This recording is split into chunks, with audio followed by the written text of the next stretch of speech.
Donald Trump successfully pursued a policy of divide and rule and kept China and Russia from forming a formal alliance during his presidency. In contrast, the Biden administration seems impatient to see America's most powerful adversaries hitching up and seems to be doing everything to make this happen as soon as possible. In an article entitled, "Thank You, Pelosi," following Nancy Pelosi's visit to Taiwan, one Russian commentator wrote this: "Now nothing will prevent Moscow and Beijing from taking a back-to-back stance, covering each other's rear. Russia is fighting off enemies in the western direction and China in the Indo-Pacific region. In battle, you need to help each other because the stronger your comrade in arms, the closer your common victory is. Over whom? Over the USA, of course. So thank you, Pelosi." What do average Americans, Chinese, and Russians think about the evolving alliance and conflicts between their countries? What if China and Russia were to openly join forces in their struggle against the United States? I'm David Wu, a former Wall Street strategist with a 20-year track record of making actionable predictions about major global change.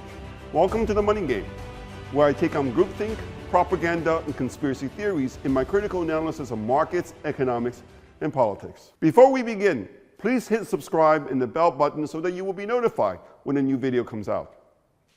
I don't know about you, but I see the coming clash between the United States on one hand and China and Russia on the other as the single most important story today that will undoubtedly reshape the world as we know it. Because this issue touches on so much that I care about, I have developed a Cold War II survey in partnership with RIWI, a leading online survey technology company based in Canada, in order to gauge the perception of Americans, Chinese, and Russians about one another and their evolving opinions over a whole host of related issues. The survey is conducted daily and leverages RIWI's proprietary anonymous survey technology designed to encourage respondents to give their honest answers. The ultimate purpose of the survey is to inject some transparency in the public discourse about this otherwise highly politicized issue. I believe the world will be a better place if we simply let facts and numbers speak for themselves. For example, the survey gives us a pretty good explanation for why the Russians are grateful to Pelosi for a trip to Taiwan. The survey shows that while 33% of Russians view China as an ally right now, only 25% of Chinese view Russia as an ally. A successful marriage requires that both partners feel equally strong about each other. The Russians know that increased tension between the US and China is good for them, providing them with an opportunity to drive home the point to their Chinese friends that they're both in the same boat and that they have their back. The Russians know that the Chinese are upset, very upset, about the latest US provocation over Taiwan. Indeed, 45% of our respondents in China now view the US as an adversary or enemy, up from just 33% 3 months ago. As a result, there are now almost as many Chinese who view the US as an adversary or enemy as Americans who view China as an adversary or enemy. Whether this was indeed the intention of Biden or not, Putin must be feeling pretty good right now. Russia may be still mired in a 6-month-old war in Ukraine and learning to live with Western economic sanctions. But the spirit of the average Russians is improving, perhaps reflecting the rebound of the Russian economy in the steady, though slow, Russian advance in Ukraine. Our survey shows that 78% of Russians say that Russia and China have the upper hand in the global power struggle against US and Europe. This is the highest reading in 3 months. This compares with just 71% of Americans who say that US and Europe have the upper hand.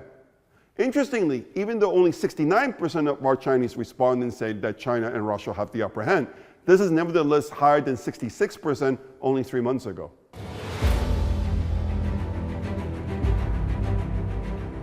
The fact that the total war declared by the US against Russia has not managed to bring Russia to its knees may be persuading some Chinese that the US is less powerful than they might have thought.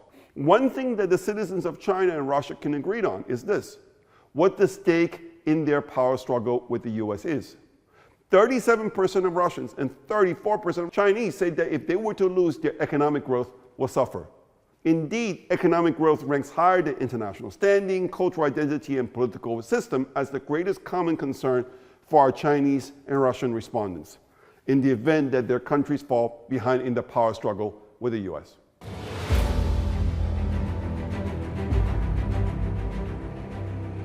But talk is cheap, How far are average Americans, Russians, and Chinese prepared to go to protect their standards of living and their way of life? Patriotism, especially the blind, irrational kind, is how young men get talked into fighting wars and going to their early graves as a result. To measure blind patriotism, we asked our respondents whether they agree with the following statement. People should support their country even if their country's actions and policies are in the wrong. 20% of our Russian respondents say that they strongly agree with the statement. This reading, in fact, is near the highest in 3 months. 14% of Americans say the same. Interesting, only 10% of Chinese answer this question with a strong affirmative. The fact that our survey finds Russians to be especially patriotic should come as no surprise. The willingness of Russians to die in defense of their country is legendary. Just ask Hitler, Napoleon, and the Mongols. During World War II, 10 million Russian soldiers died fighting Nazi Germany. That is 10 times the number of American, British, and French soldiers who died in that war. I don't know what to make out of the fact that just 10% of our Chinese respondents say that they would support their government even if it's in the wrong. Maybe the Chinese are less patriotic than the Russians and the Americans. But it's also possible that our Chinese respondents think that patriotism should not be automatic, but that it should be the result of good governance. Or perhaps the Chinese people consider the government as a fact of life and don't ask too many questions about it. Either way, any war, cold or hot, is costly. This could be one reason why just 26% of Chinese say that they're very optimistic about their financial situation, down from 40% 3 months ago. China is struggling with the softening housing market and COVID-related lockdowns, but perhaps the average Chinese is starting to realize that a war with America is inevitable, whether they want it or not. Similarly to our survey found in China, just 26% of American respondents say that they're very optimistic about their financial situation, down from 28% 3 months ago. But believe it or not, 31% of Russians say that they're very optimistic about their financial future, up from 28% 3 months ago.